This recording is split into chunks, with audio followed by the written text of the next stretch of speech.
আমলাতান্ত্রিক জটিলতাটা কি? যে কোনো একটা প্রশ্ন যখন ওঠে, এই প্রশ্নটা প্রথমে একটা নোট তোলা হয়। এই নোটটা লেখে কিন্তু মানে সচিবরা লেখে না, কিন্তু আমাদের পিএ লেখে। সে লেখার পরে এটা প্রথমে একটা সিনিয়র অ্যাসিস্ট্যান্ট সেক্রেটারি, তারপরে তার থেকে যায় হচ্ছে গিয়ে একটা জয়েন্ট সেক্রেটারি অথবা ডেপুটি সেক্রেটারির কাছে যায়, তারপরে জয়েন্ট সেক্রেটারি ইউজুয়ালি হয় উইং চিফ থেকে এটা যদি ওই উইংয়ের উপরে যদি আবার যদি কোনো বিভাগ থাকে বা সেখানে গিয়ে একটা অ্যাডিশনাল সেক্রেটারির কাছে যায়, তারপর সেক্রেটারির কাছে যায়।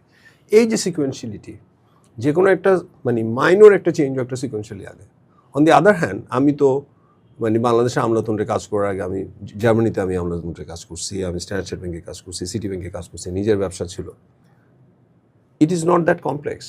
সিম্পলি আপনি একটা ইমেইল লিখে, আমি যদি স্ট্যান্ডার্ড চার্টার্ড ব্যাংকে আমার যদি আমি স্ট্যান্ডার্ড চার্টার্ড ব্যাংকে লজিস্টিক্সে কাজ করছি।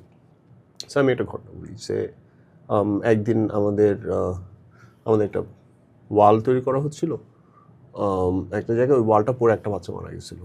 হ্যাঁ, সো এই ঘটনাটা যদি আমাকে রেজ করতে হয় বা আমাকে ওখানে একটা কম্পেনসেশন দিতে হবে, তাহলে আমি কি করব? আমি স্ট্রেট ওয়ে আমি অ্যাজ এ ডিপার্টমেন্ট হেড আমি সিএফওকে লিখব যে এই সিনারিও, এই আমাদের অ্যাসেসমেন্ট, আমাদের একটা কম্পেনসেশন দিতে হবে, এটা একটা পাবলিক নিউসেন্স সোসাইটি ম্যানেজ করতে ইত্যাদি ইত্যাদি।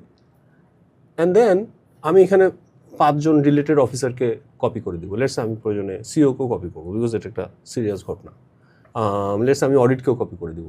সবাইকে আমি একটা লাইনে লিখে দিব যে আমি প্রপোজ করতেছি যে এখানে 5 লক্ষ টাকার কম্পেনসেশন দিতে হবে, না হলে এটা নিয়ে অনেক সমস্যা হবে, ওই ফ্যামিলির সাথে আমাদের নেগোসিয়েশন হয়েছে, আপনি এটা অ্যাপ্রুভ করেন। আর আমি বাকিদেরকে বলে দেবো আপনাদের কোনো ইস্যুস থাকলে লেট মি নো।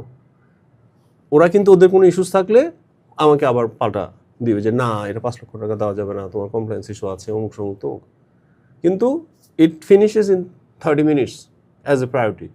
কিন্তু এই বাংলাদেশের ক্ষেত্রে যেটা হবে, এটা আবার ওই যে পিএ এটার করবে, এটা আবার এক ধাপ উপরে যাবে, একজন বলবে যে না কেন এটা হবে, তো আবার ওটা নিচে আসলো, এইভাবে করে জিনিসটা 4 মাস লেগে যেতে পারে।